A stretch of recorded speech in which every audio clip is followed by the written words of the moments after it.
There's no rule except for the fruit should be ripe. Don't put unripe pear in here. That's why I hand-pick these pears and make sure that they were good and ripe.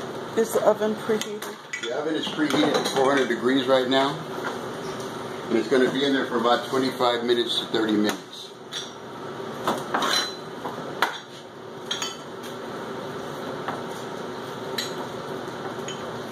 You can ask questions about baking if you want. Baking is a formula, I will say that. You can't just a little bit of this and a little bit of that. It kind of doesn't work out so great. Cooking, yeah, you can go a little bit of this and a little bit of that.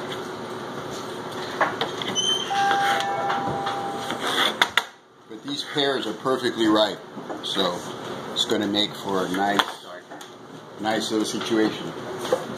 So easy way to core an apple or a pear.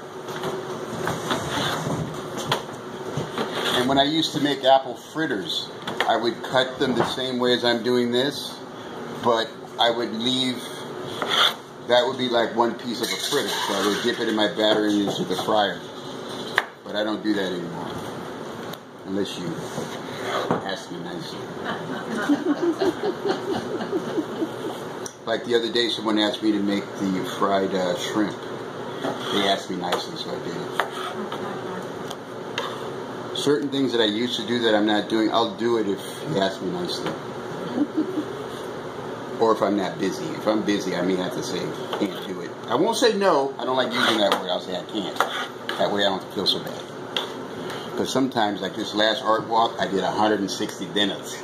Y'all should have been here. No, I'm glad you weren't. Yeah, we were. Were you here for that? Oh yeah, you Unbelievable, you were guys. Here. Yeah. So you were the troublemakers the whole time. Just kidding. Yeah, we started it off. Did you start it off? It was cool though. We got it done. I had burritos. I call it the badass burrito night. We had lots of burritos. So anyway, what am I going to do? Oh yeah. So what I'm going to do, I'll just kind of give you a little heads up of where I'm going with this pie. We'll just call it a pie for conversation. Is that I'm going to brush it with an egg wash that I put a whole egg with some water, and I'm going to brush it on the outside of this pie, and then I'm going to sprinkle raw sugar, which is crunchy, on the outside, so it's going to have a crunch. And I'm also going to put some toasted almonds on it, unless somebody doesn't want me to do that. No one said no, so I'm going to put those toasted almonds on there too. I've done this with apricots too, which really goes nice with almonds, so that's sort of another one. You could use dry fruit, but you really need to dehydrate them, which don't really recommend doing that. I prefer you use fresh fruit.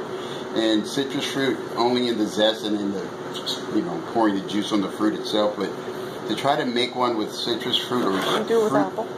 Apple is fine, but apples are harder than the ripe pears, so kind of might not be not my best. first choice. Yeah. Okay.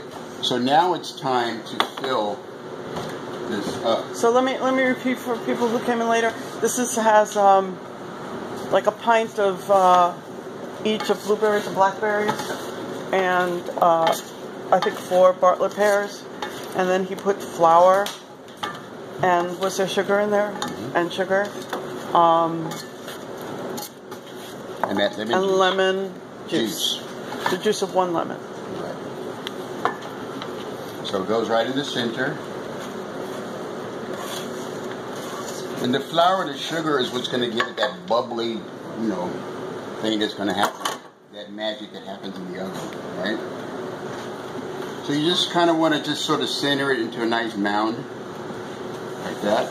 And then